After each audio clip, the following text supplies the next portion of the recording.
नमस्कार। सुबह के 10 बज चुके हैं और हम हाजिर हैं लेकर ये विशेष बुलेटिन न्यूज एट 10। कई बड़ी खबरों पर विस्तार से होगी हमारी नजर। शुरुआत करेंगे हेडलाइंस के साथ। प्रधानमंत्री नरेंद्र मोदी आज 3 बजट उपरांत वेबिनार में वीडियो कॉन्फ्रेंसिंग के माध्यम से होंगे शामिल। एमएसएमई और कारोबारी सुगमता से जुड़े होंगे ये वेबिनार। औरंगजेब के कसीदे पढ़कर बुरे फंसे सपा नेता अबू आसिम आजमी। धार्मिक भावनाएं आहत करने के आरोप में महाराष्ट्र में दर्ज हुई एफआईआर।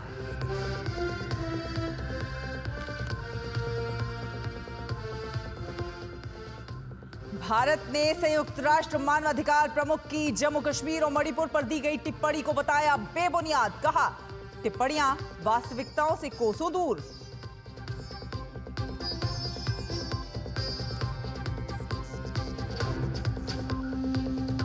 ओवल ऑफिस में ज़ेलेंस्की की बहस के बाद अमेरिका ने यूक्रेन को दी जाने वाली सैन्य मदद रोकी। ट्रंप के इस कदम के बाद कीव पर रूस के साथ शांति वार्ता का बढ़ा दबाव।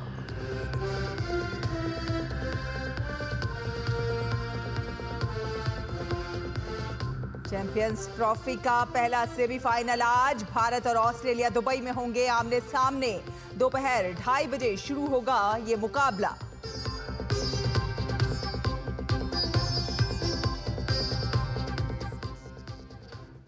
तो आपको बता दें कि प्रधानमंत्री नरेंद्र मोदी आज वीडियो कॉन्फ्रेंसिंग के माध्यम से 3 पोस्ट बजट वेबिनार में भाग लेंगे। ये वेबिनार एमएसएमई विकास का इंजन, विनिर्माण, निर्यात और परमाणु ऊर्जा मिशन और विनियामक, निवेश और व्यापार करने में आसानी संबंधी सुधारों पर आयोजित किए जा रहे हैं।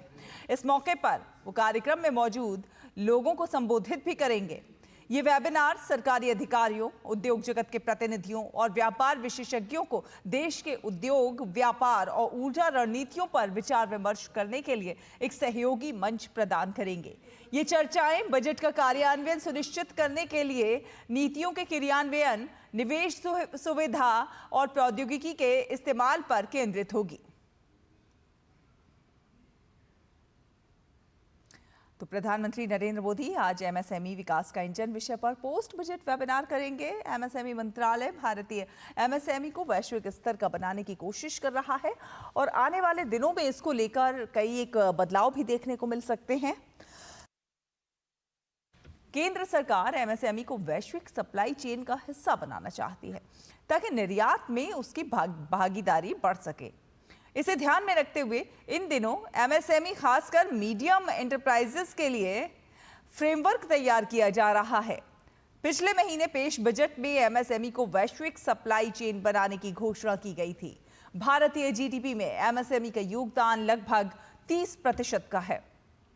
नीति आयोग एमएसएमई सेक्टर में टेक्नोलॉजी के इस्तेमाल को लेकर पूरा सर्वे कर रहा है और ये भी समझने की कोशिश की जा रही है कि भारतीय एमएसएमई में इस्तेमाल होने वाली टेक्नोलॉजी वैश्विक स्तर के अनुरूप है या नहीं। इस महीने के आखिर तक एमएसएमई को यूपीआई से कर्ज देने की शुरुआत हो सकती है। मुख्य रूप से माइक्रो उद्यमियों के लिए ये सुविधा होगी। यूपीआई से कर्ज देने के लिए अलग से एक पोर्टल तैयार किया गया है। सभी बैंक यूपीआई के माध्यम से लोन देने के फ्रेमवर्क को तैयार कर रहे हैं। तो आपको बता दें कि अब ग्लोबल होंगे भारतीय एमएसएमई को यूपीआई से कर्ज देने की शुरुआत जल्द ही संभव है। निर्यात में एमएसएमई की भागीदारी बढ़ाने की कवायद हो रही है। एमएसएमई के लिए फ्रेमवर्क तैयार किया जा रहा है।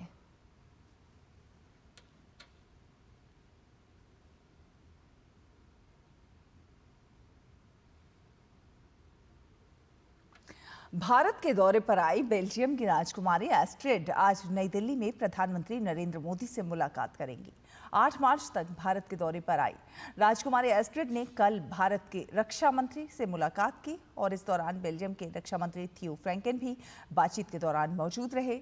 दोनों देशों के बीच उन्होंने रक्षा और औद्योगिक सहयोग बढ़ाने के तरीकों और साधनों पर चर्चा की। भारत के रक्षा मंत्री राजनाथ सिंह ने रक्षा क्षेत्र में बेल्जियम के निवेश का स्वागत किया।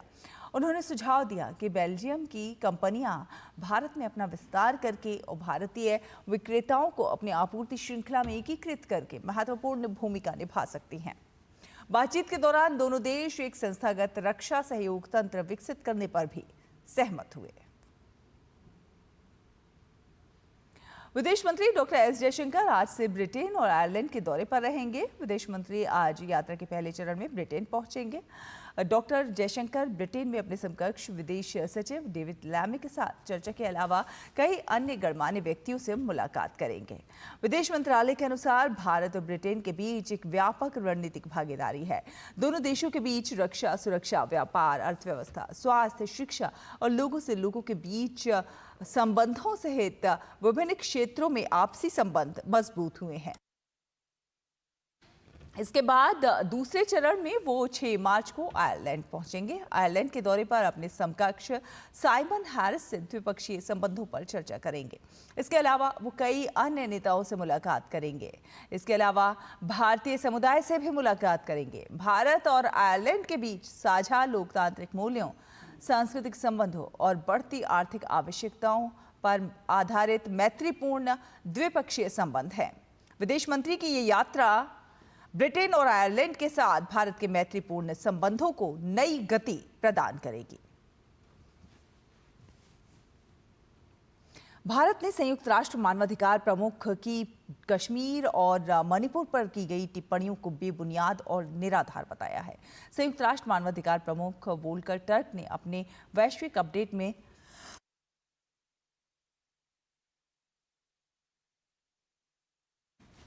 कश्मीर और मणिपुर का जिक्र किया था। जेनेवा में संयुक्त राष्ट्र में भारत के स्थायी प्रतिनिधि अरिंदम बागची ने कहा कि ये टिप्पणियां वास्तविकताओं से कोसों दूर हैं। अरिंदम बागची ने कहा कि टर्क की टिप्पणियां जम्मू कश्मीर की बेहतर होती शांति और समावेशी प्रगति के दौर में विरोधाभासी हैं। पंचायत चुनावों में भारी मतदान, पर्यटन में उछाल और तेज विकास दर इसकी मिसाल हैं।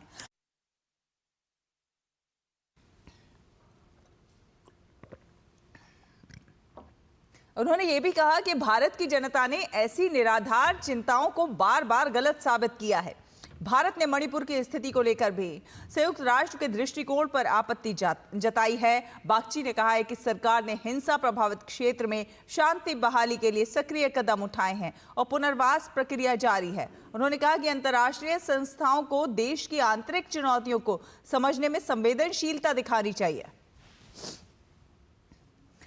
उत्तर पूर्वी दिल्ली के थाना ज्योति नगर के शक्ति गार्डन में सोमवार को 2 पक्षों के बीच गोलीबारी की घटना हुई और इस घटना में 5 लोग घायल हुए हैं। घायलों को जीटीबी अस्पताल में भर्ती कराया गया है। पुलिस द्वारा घटना की जांच की जा रही है। इस मामले पर उत्तर पूर्वी दिल्ली के डीसीपी अभिषेक मिश्रा ने कहा है कि प्राथमिकी दर्ज कर घटना में शामिल लोगों की तलाश की जा रही है। इसमें 5 लोग इंजर्ड हुए हैं, जिसमें से 2 यहाँ मौके पे मौजूद थे।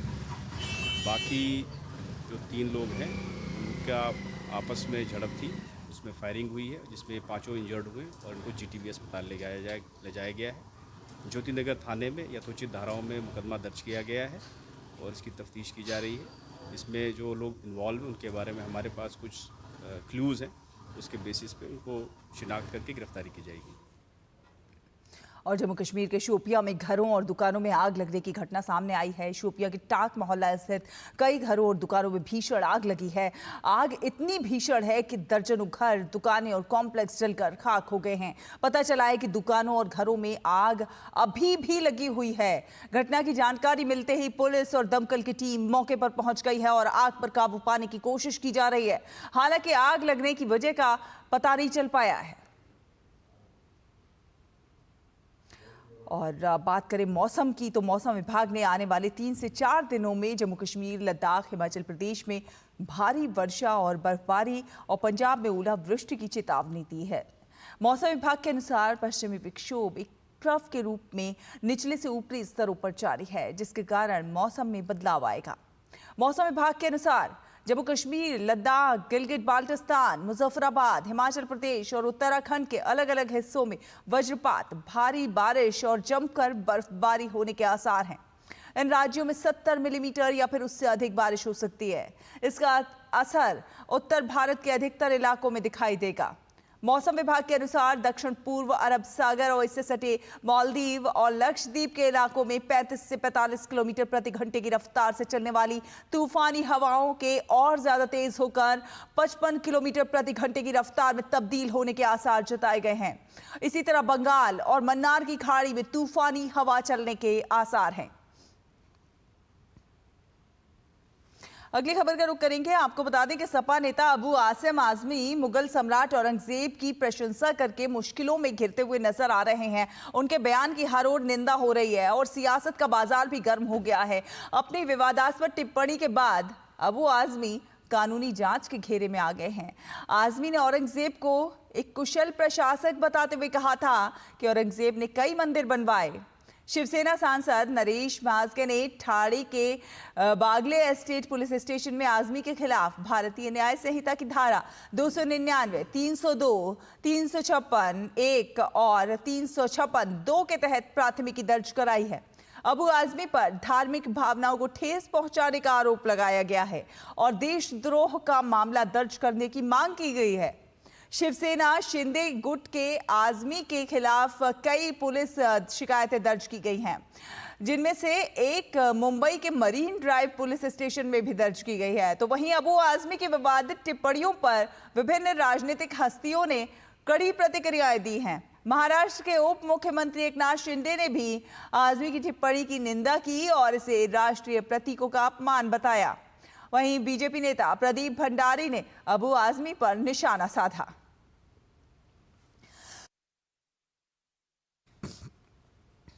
ये अबू आजमी, इन्होंने माफी मांगनी चाहिए, या हमारे मुख्यमंत्री उन्होंने भी बहुत ही गंभीरता से उनकी बात को लिया है। और निश्चित रूप से ऐसे अबू आजमी को जिन्होंने देशभक्त का अपमान किया है, शिवाजी महाराज, छत्रपति संभाजी महाराज, ये हमारे राष्ट्र पुरुष थे, ये राष्ट्र पुरुषों का अपमान है, इसलिए उनके ऊपर देशद्रोह का गुना दाखिल करना चाहिए। हर इंडी अलायंस का नेता अबू आजमी हो, वो इंस्पायर होते हैं अखिलेश यादव से। राहुल गांधी, अखिलेश यादव और ममता बनर्जी, अरविंद केजरीवाल, ये सब इंडी अलायंस के लोग इंस्पायर होते हैं हिंदुओं के हत्यारे और भारत की संस्कृति के हत्यारे औरंगजेब से। इसीलिए ये लोग महाकुंभ को मृत्यु कुंभ कहते हैं, इसीलिए ये सनातन को डेंगू, मलेरिया, एड्स कहते हैं। औरंगजेब को हिंदू त्योहारों से नफरत थी। अखिलेश यादव और ममता बनर्जी ने महाकुंभ पर सवाल उठाए और ममता बनर्जी तो महाकुंभ को मृत्यु कुंभ तक कह दी। समाजवादी पार्टी के कई नेताओं ने कहा कि महाकुंभ में डुबकी लगाने से बीमारियां हो जाती हैं। औरंगजेब हिंदुओं के खिलाफ षड्यंत्र करता था और हिंदुओं की हत्या कराता था। फिलहाल एक छोटा सा ब्रेक के उस पर खबरों का सफर अभी जारी रहेगा। आप देखते रहिए डीडी न्यूज।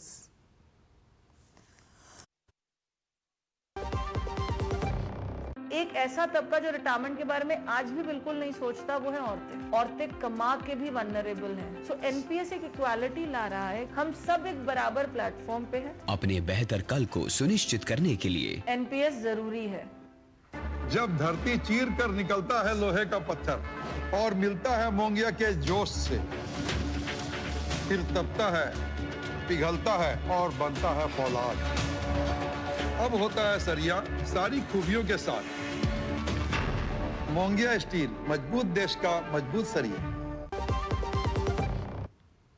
ब्रेक के बाद स्वागत है आपका। आपको बता दें, अमेरिकी राष्ट्रपति डोनाल्ड ट्रंप द्वारा चीन पर नए टैरिफ लगाने और मैक्सिको और कनाडा के लेवी को टालने का संकेत नहीं देने के बाद जापान का शेयर बाजार 2% से अधिक गिर गया। वहीं हांगकांग का हैंग सेंग भी 1.5% नीचे आ गया।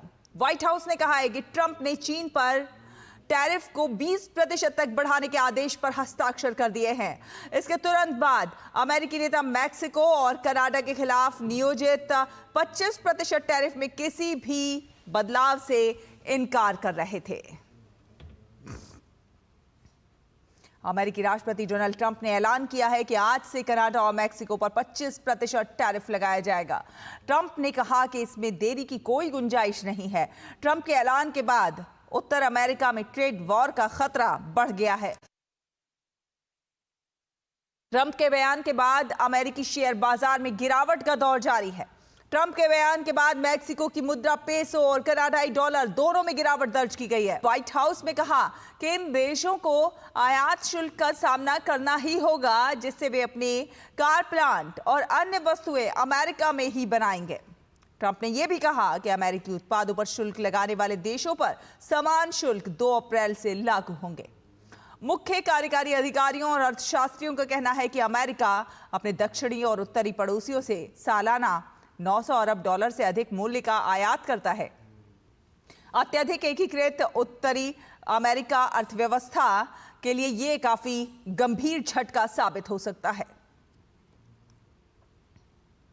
अमेरिकी राष्ट्रपति डोनाल्ड ट्रंप ने यूक्रेन को दी जाने वाली सभी तरह की सैन्य सहायता रोक दी है।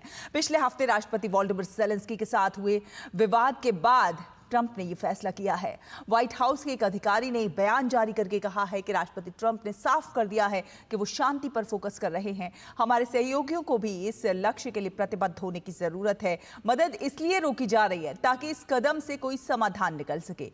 ट्रंप का यह फैसला यूक्रेन के लिए किसी बड़े झटके से कम नहीं है, क्योंकि अब अमेरिका की तरफ से सैन्य वाहन, गोला बारूद, अरबों डॉलर के रडार और मिसाइलें यूक्रेन को नहीं भेजे जाएंगे। आपको बता दें कि ट्रंप ने यह कदम 28 फरवरी को व्हाइट हाउस में राष्ट्रपति वोलोदिमीर ज़ेलेंस्की के साथ हुई तनावपूर्ण बातचीत के बाद उठाया है। बताया जा रहा है कि ट्रंप ज़ेलेंस्की के बर्ताव से नाराज हैं और इसीलिए यूक्रेन को दी जाने वाली सैन्य मदद रोक दी है।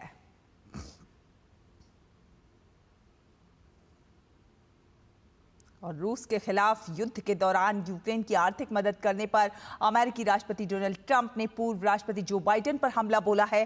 ट्रंप ने कहा कि बाइडेन ने बहुत ही मूर्खतापूर्ण तरीके से एक देश को लड़ने के लिए 350 बिलियन डॉलर दे दिए। इसके बदले में हमें कुछ नहीं मिला। हम 350 बिलियन डॉलर से अपनी पूरी अमेरिकी नौसेना का पुनर्निर्माण कर सकते थे। यूक्रेनी राष्ट्रपति वोलोदिमीर ज़ेलेंस्की ने सोमवार शाम अपने संबोधन में कहा कि यूक्रेन को वास्तविक और निष्पक्ष शांति के लिए सुरक्षा गारंटी की जरूरत है। ज़ेलेंस्की ने कहा कि रूस के साथ 3 साल पुराने युद्ध को तेजी से समाप्त करने के लिए उनके देश को उचित कूटनीति की आवश्यकता है। राष्ट्रपति ज़ेलेंस्की यूक्रेन के यूरोपीय सहयोगियों की एक सप्ताहांत बैठक में भाग ले रहे थे, जो युद्ध के समाधान के लिए एक योजना तैयार करने के लिए समर्पित थे। और गाजा पर कब्जा करने और उसके निवासियों को स्थानांतरित करने की अमेरिकी राष्ट्रपति की धमकियों का मुकाबला करने के लिए अरब लीग के सदस्य आज काहिरा में मिलेंगे। मिस्र ने गाजा के पुनर्निर्माण के लिए एक योजना तैयार की है, जिसे आज वो आपातकालीन शिखर सम्मेलन में अरब देशों के प्रमुखों के सामने पेश करेगा। मिस्र द्वारा आयोजित शिखर सम्मेलन का उद्देश्य फिलिस्तीनी मुद्दे पर एक एकीकृत अरब रुख तैयार करना और गाजा की आबादी के विस्थापन के लिए अमेरिकी योजनाओं के लिए एक अरब प्रस्ताव प्रस्तुत करना है। अमेरिकी राष्ट्रपति डोनाल्ड ट्रंप ने पिछले महीने गाजा को कब्जा करने और इसे एक पर्यटन स्थल के रूप में विकसित करने के लिए इसकी आबादी को फिर से बसाने का प्रस्ताव रखा था। इस विचार को अरब सहित दुनिया के कई अन्य देशों ने सख्ती से खारिज कर दिया था। इससे पहले सोमवार को मिस्र के विदेश मंत्री बद्र अब्देलत्ती ने गाजा पुनर्निर्माण योजना पर चर्चा करने के लिए काहिरा में अपने कई अरब समकक्षों से मुलाकात की थी। और इजराइल ने सीरिया पर एक बार फिर से एयर स्ट्राइक किया है। इजराइल ने तटीय शहर टार्टस के निकट सीरिया की वायु रक्षा बटालियन पर एयर स्ट्राइक की है। सीरिया की सरकारी मीडिया के मुताबिक कल देर रात हमला हुआ। फिलहाल हमले में किसी के हताहत होने की खबर नहीं है। नुकसान का आकलन करने के लिए सीरियाई नागरिक सुरक्षा दल तैनात किया गया है। स्थानीय टीवी चैनल के मुताबिक हमले में वायु रक्षा बटालियन को निशाना बनाया गया, जबकि Syrian observatory for human rights ने भी बड़े विस्फोट का उल्लेख किया है। इजरायली सैन्य प्रवक्ता ने हमले की पुष्टि करते हुए कहा है कि इजरायल रक्षा बलों ने टार्टस के निकट कदाहा में एक सैन्य स्थल को निशाना बनाया है। आपको बता दें कि इजराइल के प्रधानमंत्री बेंजामिन नेतन्याहू ने दक्षिणी सीरिया में सैनिकों की संख्या को कम करने का आह्वान किया है, जबकि सीरिया के अंतरिम राष्ट्रपति अहमद अल शरा ने कहा है कि नई सरकार इजराइल के साथ कोई संघर्ष नहीं चाहती है।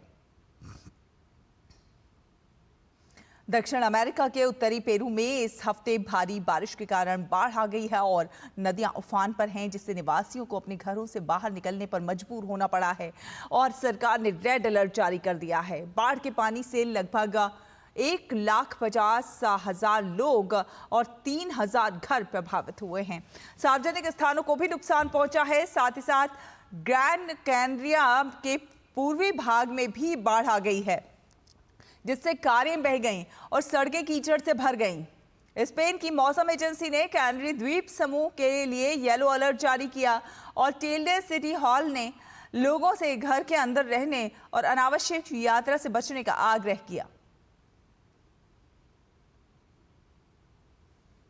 और बांग्लादेश में प्रदर्शनकारियों ने सोमवार को गृह मामलों के सलाहकार जहांगीर आलम चौधरी का पुतला जलाया और उन्हें पद से हटाने की मांग की। प्रदर्शनकारियों का आरोप है कि उन्होंने ढाका में हाल ही में 2 लड़कियों पर हुए हमले को सही ठहराने की कोशिश की है। महिलाओं के एक मंच ने सोमवार को ढाका के असद गेट इलाके में आयोजित एक विरोध रैली में जहांगीर आलम चौधरी के इस्तीफे की मांग की। एक मार्च को ढाका के लाल मटिया इलाके में 2 लड़कियों पर भीड़ ने हमला किया था। पीड़ितों में से एक ने आरोप लगाया कि उन पर धूम्रपान करने के लिए हमला किया गया। इससे पहले पिछले सप्ताह ढाका विश्वविद्यालय के छात्रों के एक समूह ने देश भर में अपराधों में वृद्धि और कानून व्यवस्था की बिगड़ती स्थिति पर परिसर में विरोध प्रदर्शन किया था और गृह सलाहकार के तत्काल इस्तीफे की मांग की थी। और दोहरे निमोनिया से जूझ रहे पोप फ्रांसिस की सेहत पर एक बयान में वेटिकन ने कहा है कि उन्हें सोमवार को सांस संबंधी परेशानी के चलते वेंटिलेशन की आवश्यकता पड़ी। वेटिकन ने कहा कि पोप फ्रांसिस अभी पूरी तरह खतरे से बाहर नहीं हैं। आपको बता दें कि पोप फ्रांसिस 2 सप्ताह से अधिक समय से रोम के जेमेली अस्पताल में हैं। उन्हें 14 फरवरी को एक गंभीर श्वसन संक्रमण के चलते भर्ती कराया गया था। बात करें खेलों की तो चैंपियंस ट्रॉफी 2025 के पहले सेमीफाइनल में आज भारत का सामना ऑस्ट्रेलिया से होगा। दोनों टीमें दुबई क्रिकेट स्टेडियम में आपस में भिड़ेंगी। भारतीय क्रिकेट टीम तैयार है चैंपियंस ट्रॉफी 2025 के सेमीफाइनल के लिए। टूर्नामेंट के पहले सेमीफाइनल में भारत का सामना ऑस्ट्रेलिया से होगा। चैंपियंस ट्रॉफी के मौजूदा सीजन में टीम इंडिया शानदार प्रदर्शन के साथ सेमीफाइनल में पहुंची है। भारत ने ग्रुप स्टेज के अपने तीनों मैच जीतकर शीर्ष पर रहते हुए सेमीफाइनल में प्रवेश किया है। भारतीय टीम ने ग्रुप ए में बांग्लादेश के अलावा पाकिस्तान और न्यूजीलैंड को हराने में सफलता पाई। अब भारत की नजर सेमीफाइनल में ऑस्ट्रेलिया को हराकर खिताबी दौर में पहुंचने पर होगी। वहीं बात अगर ऑस्ट्रेलिया के खिलाफ भारत की प्लेइंग 11 की करें तो भारतीय टीम बल्लेबाजी क्रम में कोई बदलाव नहीं करना चाहेगी। ऑस्ट्रेलिया के खिलाफ एक बार फिर रोहित शर्मा और शुभमन गिल ओपनिंग करते नजर आ सकते हैं। इसके बाद विराट कोहली, श्रेयस अय्यर, अक्षर पटेल, केएल राहुल, हार्दिक पांड्या और रविंद्र जडेजा के कंधे पर रन बनाने की जिम्मेदारी होगी। गेंदबाजी की बात करें तो भारतीय टीम में हर्षित राणा की वापसी पर सस्पेंस बना हुआ है। वहीं कुलदीप यादव और वरुण चक्रवर्ती स्पिनर के तौर पर नजर आएंगे। मोहम्मद शमी और हार्दिक पांड्या तेज गेंदबाज की भूमिका में नजर आ सकते हैं। वहीं ऑस्ट्रेलियाई टीम की बात करें तो इस टूर्नामेंट में ऑस्ट्रेलिया की गेंदबाजी लय में नजर नहीं आई है। टीम गेंदबाजी में सुधार के साथ उतरना चाहेगी। वहीं ऑस्ट्रेलिया की सबसे बड़ी ताकत उसकी बल्लेबाजी लाइनअप है। टीम में Steve Smith, Travis head, Marnus Labuschagne और ग्लेन मैक्सवेल जैसे बल्लेबाज हैं जो कभी भी खेल का रुख मोड़ सकते हैं। भारत और ऑस्ट्रेलिया के बीच अब तक खेले गए वनडे मुकाबलों में प्रदर्शन की बात करें तो दोनों टीमें अब तक 151 बार आमने सामने हुई हैं, जिसमें से 57 मुकाबलों में भारत ने बाजी मारी है, जबकि 84 मैच ऑस्ट्रेलिया के नाम रहे हैं। 10 मुकाबले बेनतीजा रहे। ऐसे में वनडे क्रिकेट में ऑस्ट्रेलिया का पलड़ा भारी नजर आता है। हालांकि टीम इंडिया इस समय फॉर्म में है और भारत के पास 2023 वनडे विश्व कप के फाइनल में ऑस्ट्रेलिया से मिली हार का बदला लेने का सुनहरा मौका है। जाहिर है कि भारतीय टीम की नजर ऑस्ट्रेलिया को हर हाल में हराकर चैंपियंस ट्रॉफी के फाइनल में पहुंचने पर होगी। Sports desk, DD news. और अब खबर किसानों से जुड़ी हुई। जी हां, किसान उत्पादक संगठन किसानों की आय बढ़ाने और छोटे किसानों को बाजार लाभ, मोल भाव की शक्ति और बाजार तक सीधी पहुंच प्रदान करने वाला एक महत्वपूर्ण मंच है। हाल ही में केंद्र सरकार ने 10,000 एफपीओ स्थापित करने का लक्ष्य हासिल किया है। 10,000वां एफपीओ बिहार के खगड़िया जिले में स्थापित किया गया है, जो मक्का, केला और धान पर केंद्रित है। आप देखिए ये रिपोर्ट और हमें और हमारी पूरी टीम को दीजिए अनुमति। नमस्कार। एफपीओ यानी किसान उत्पादक संगठन केवल संगठन नहीं है, बल्कि किसानों की आय बढ़ाने और छोटे किसानों को बाजार लाभ, मोल भाव की शक्ति और बाजार तक सीधी पहुंच प्रदान करने वाला एक महत्वपूर्ण मंच है। देश में लगभग 30 लाख किसान एफपीओ से जुड़े हैं, जिनमें से लगभग 40% महिलाएं हैं। ये एफपीओ अब कृषि क्षेत्र में हजारों करोड़ रुपए का कारोबार कर रहे हैं। प्रधानमंत्री नरेंद्र मोदी ने हाल ही में 10,000वें एफपीओ का शुभारंभ किया। 10,000वां एफपीओ बिहार के खगड़िया जिले में पंजीकृत किया गया है, जो मक्का, केला और धान पर केंद्रित है। कृषि मंत्रालय के अनुसार ये उपलब्धि न केवल कृषि उत्पादकता और आय को बढ़ाएगी, बल्कि ग्रामीण रोजगार सृजन और आर्थिक टिकाऊपन की स्थिति में भी योगदान देगी। देखिए, किसानों की ज़िंदगी में एक की सफलता की चाबी है, वो ये है कि उनका जो उपज है उसका सही मूल्य उनको मिलता रहे। जो सरकार का एफपीओ स्कीम है, फार्मर प्रोड्यूस ऑर्गेनाइजेशन, उसका मेन मकसद ये है कि कैसे किसान को और उसके उपज को सीधे सीधे मार्केट के साथ जोड़ दिया जाए। और देखा ये गया है कि जो अंत में कंज्यूमर जिस कीमत में उसको खरीदेगा, उसका यदि 50, 55, 60% भी किसान को मिल जाए तो वो काफ़ी है। एफपीओ का मेन मकसद यही है कि किसानों के इनकम में वृद्धि होगी। इस योजना के अंतर्गत गठित प्रत्येक नए एफपीओ को 5 साल की अवधि के लिए हैंड होल्डिंग समर्थन और योजना के अंतर्गत प्रत्येक एफपीओ को 3 साल के प्रबंधन लागत के लिए 18 लाख रुपए की वित्तीय सहायता प्रदान करने का प्रावधान है। इसके अतिरिक्त एफपीओ के प्रत्येक किसान सदस्य को 2,000 रुपए का प्रतिभूति अनुदान दिया जाता है, जिसकी सीमा प्रति एफपीओ 15 लाख रुपए है। और एफपीओ की संस्थागत ऋण पहुंच सुनिश्चित करने के लिए पात्र ऋणदाता संस्थानों से प्रति एफपीओ 2 करोड़ रुपए तक के परियोजना ऋण की गारंटी सुविधा दी जाती है।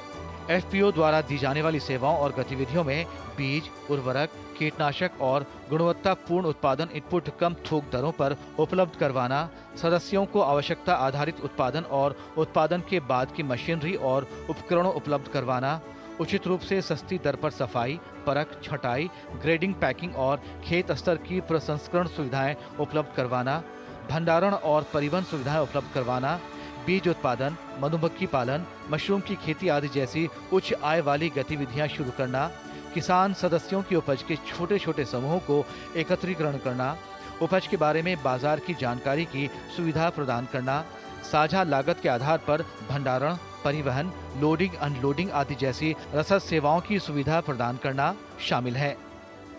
एफपीओ को अधिक प्रभावी और समावेशी बनाने के लिए छोटे, सीमांत और महिला किसानों, महिला स्वयं सहायता समूह, अनुसूचित जाति, अनुसूचित जनजाति किसानों और आर्थिक रूप से कमजोर अन्य श्रेणियों आदि को सदस्य के रूप में शामिल करने पर विशेष ध्यान दिया जाता है।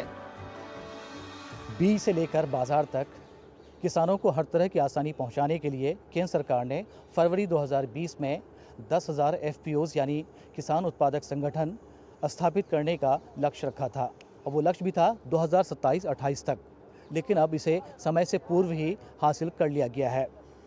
कृषि मंत्रालय के मुताबिक कृषि क्षेत्र में ये एक परिवर्तनकारी मील का पत्थर है, जो किसानों के लिए, किसानों की आमदनी बढ़ाने के लिए एक बड़ा कदम साबित होगा। किसान समाचार के लिए कैमरामैन अरमान खान के साथ मैं शमीम अख्तर, दिल्ली।